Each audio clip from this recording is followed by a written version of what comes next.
اور اس کی حفاظت بھی پھر ہمارا ذمہ ہے، اس وطن کی حفاظت بھی ہمارا ذمہ ہے۔ یہاں پہ میں ایک مور لگاتا چلوں، حضرت انس بن مالک رضی اللہ تعالیٰ عنہ فرماتے ہیں کہ مدینہ کی سرزمین تھی، رات کا پچھلا پہر تھا، لوگ سارے سوئے ہوئے تھے، تو اچانک کہیں سے نا لوگوں کے چیخنے کی آوازیں آئیں۔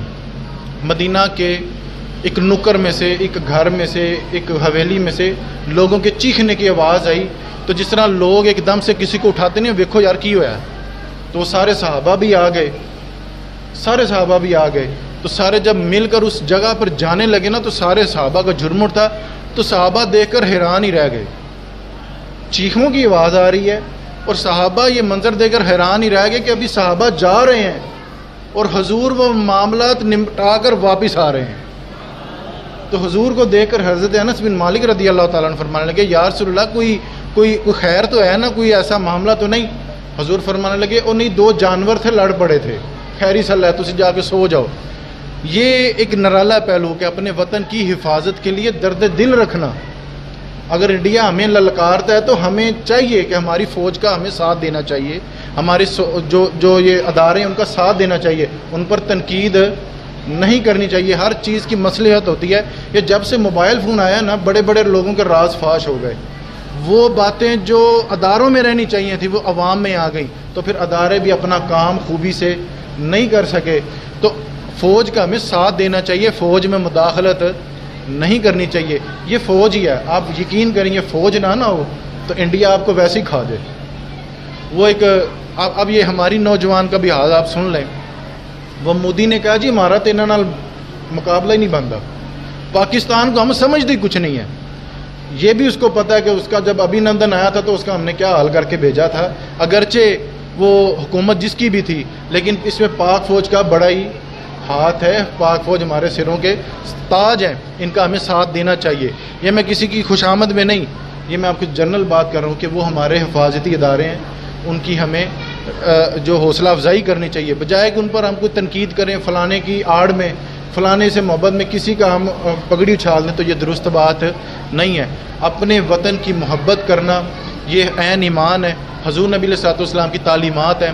آخری ایک پہلو پہ بات کر کے پھر میں آپ سے اجازت چاہوں گا۔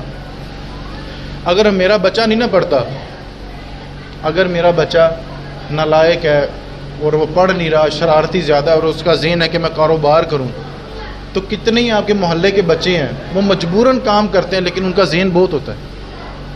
آپ اگر آپ کا بچہ نہیں وہ پڑھ پا رہا، جو ان کی فیس پہ آپ کا خرچہ لگنا ہے، آپ اپنے وطن کے بچوں پر آپ تھوڑا سا ٹائم صرف کر دیں۔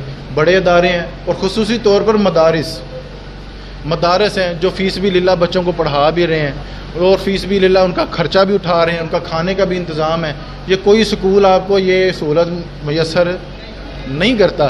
بڑے بڑے بگڑے تگڑے بچے آتے ہیں، میں اب چونکہ جامعہ مسجد کا بھی اسٹوڈنٹ ہوں، قاری صاحب کے پاس ایک بچہ آتا ہے تو وہ کہتے ہیں نکما بڑا ہے، ساڈی گل نہیں مانتا، تسی رکھ لو۔ نکما بڑا ہے تے ساڈی گل بھی نہیں مانتا تے شرارتی بڑا تے تسی رکھ لو۔ تو قاری صاحب کے پاس میں بیٹھا تھا، میں اسے نار آ گیا، میں کہا جی نکما ساڑھے پاس ہی رہ گیا، نکما ساڑھے پاس ہی رہ گیا۔ لیکن رسول اللہ کے دین کی شان دیکھیں، وہ نکما بچہ تھا، وہ 5-6 سال کے بعد نا مسلح امامت پر کھڑا بھی ہو جاتا، اور پیچھے کھڑے ہونے والے یہ کوئی بھی نہیں کہتا کہ یہ نکما تھا، یہ جو بھی تھا۔ پیچھے ڈاکٹر صاحب کھڑے نے، پیچھے انجینئر صاحب کھڑے نے، پیچھے چودھری صاحب کھڑے نے، وہ بھی یہی کہتے ہیں پیچھے اس امام کے۔ نے توجہ نہیں فرمائی آپ، وہ بچہ نالائق تھا۔ وہ اب دین کی جو اس نے خدمت کی، جو رسول اللہ کے دین کا جو فیض ہے جو اس کے دل میں ہے، وہ پیچھے بڑے بڑے لوگ کھڑے نے، وہ کوئی بھی نہیں کہتا کہ آگے ہمارے یہ بچہ، وہ یہی کہتے پیچھے اس وہ بچہ آیا کیا تھا۔ رسول اللہ کا دین کی شان دیکھو، وہ بن کیا گیا۔ دین کی خدمت کے لیے آپ کسی بچے کی کفالت لے لے۔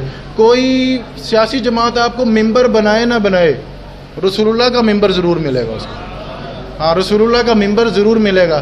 اور ویسے ہی میں بھی ایک بچہ تھا، سبق میں کوئی نہیں سی یاد ہوں گا، اور آج یہی وہ حضور کا فیض ہے، ہمارے استادوں کی محنت ہے کہ آج مجھے بھی یہ نبی پاک نے اپنا ممبر عطا کیا ہوا ہے اور دین کی خدمت ہم کر رہے ہیں۔ حضرت امام اعظم ابو حنیفہ، بس آخری ایک بات ہے، حضرت امام اعظم ابو حنیفہ کا یہ طریقہ مبارکہ تھا، آپ کے مدرسے میں جب آپ گھر سے تشریف لاتے نا تو محلے میں دیکھتے کوئی جو بچے بیٹھے ہیں کوئی شرارتیں کر رہے ہیں تو ان کی بازو پکڑ کے کہتے ہیں آؤ پتر تینوں میں اپنے مدرسے لے جا کے تو تینوں دین دا درس دیاں. تو بچے کہتے تھے کہ حضرت ہم غریب بڑے ہیں. تو حضرت امام اعظم ابو حنیفہ فرماتے ہیں کہ تاڑے گھر دا خرچہ بھی میں چکا ہوں. یار کوئی تو بچہ ہو نا, کوئی تو بندہ ہو. آپ کا اپنا بچہ پڑھ رہا ہے تو بڑی اچھی بات ہے, آپ اس پر پیسہ لگا رہے ہیں, وقت لگا رہے ہیں, بڑی اچھی بات ہے. لیکن اگر آپ کا بچہ نہیں پڑھ رہا, آپ کے بھائی کا بچہ ذرا پڑھنے والا لیکن وہ کسی وجہ سے نہیں پڑھ رہا, چلیں وہ بھی تو آپ کا ہی بچہ ہے نا جی. آپ اس کے لیے کچھ نہ کچھ انتظام کر دیں, کچھ پیسہ انتظام کر دیں, کوئی ایسا انسٹیٹیوٹ ان کو دے دیں, کوئی ایسا مدرسے میں اس کو داخل کروا دیں. پھر یہ نہیں کہ داخل کروا کے آپ نے بھول جانا ہے, اس کے کپڑوں کا خیال کریں. پتر تینوں کو جوڑے دی ضرورت ہوئے, کوئی کھان پین دی ضرورت ہوئے. یہ بچے ہی ہیں. آج آپ کو بچے نظر آ رہے ہیں, یہ وہی بچے ہوں گے جو کل ہمارے لیے دوائیاں, جو ڈاکٹر بنیں گے. یہ وہی بچے ہیں جو کل کو انجینئر بنیں گے. یہ وہی بچے ہیں جو مسلح امامت پر آئیں گے, آپ کے لیے تراویح کا انتظام کریں گے. یہ بچے ہماری نسل ہے, ہمارا مستقبل ہے. آج ان کی آبیاری کریں. اور اس ملک کے لیے خصوصی طور پر یہ 14 اگست والے دن باجا بجا کے نہیں, خوشی منا کے نہیں, شکر ادا کر کے, یہ آپ نے شکر ادا کرنا ہے کہ یا اللہ پاک وہ جو ہم نے قربانیاں دی تھیں, جو مائیں بہنیں کی, جو مائیں بہنوں کی جو عزت لوٹی گئی, آج ہم شکر کرتے ہیں کہ آج ہم تیرا شکر کرتے ہیں کہ یہ وطن ہمارے میسر آیا. تو یہ باجے بجا کر یہ ہمارا کلچر نہیں ہے, یہ تو وہ ہندوؤں کا کلچر ہے. کبھی آپ دیکھیے گا یہ یوٹیوب پہ کہ وہ اپنی خوشیاں کس طرح مناتے ہیں. ہم نے بھی ان کا انداز لے لیا. حضور فرمانے لگے کسی دوسری قوم کا طریقہ کار اسلام میں داخل کرنا, اسلام اس کی اجازت نہیں دیتا. اسلام اپنی پہچان رکھتا ہے, اپنی ایک پاور رکھتا ہے. آپ سجدہ شکر کریں کہ یہ وطن اللہ نے ہمیں دیا. کیوں؟ کیونکہ نبی پاک فرماتے ہیں کہ حب الوطن من الایمان, اور وطن کی محبت تو ایمان کا حصہ ہے. تو اب چونکہ گھر ہمارا ہے, حفاظت بھی ہم ہی کریں گے. اور آخری کی بات, اس کے بعد موضوع میرا ختم ہے. چہرے بدلنے سے ملک ترقی نہیں کرے گا.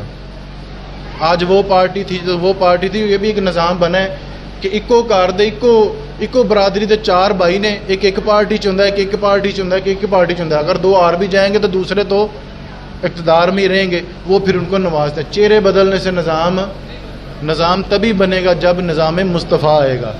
یہ نظام تبھی ہوگا جب کچہری میں بھی نظام مصطفیٰ آئے گا, جب ہماری اسمبلیوں میں بھی نظام مصطفیٰ آئے گا. یہ تبھی پاکستان ترقی کرے گا. اللہ تعالی ہمارے اس ملک کو شاد و آباد رکھے اور اس کی ترقی کے لیے ہمیں چن لے. رب تعالی سے یہ دعا ہے. وآخر دعوانا الحمدللہ رب العالمین.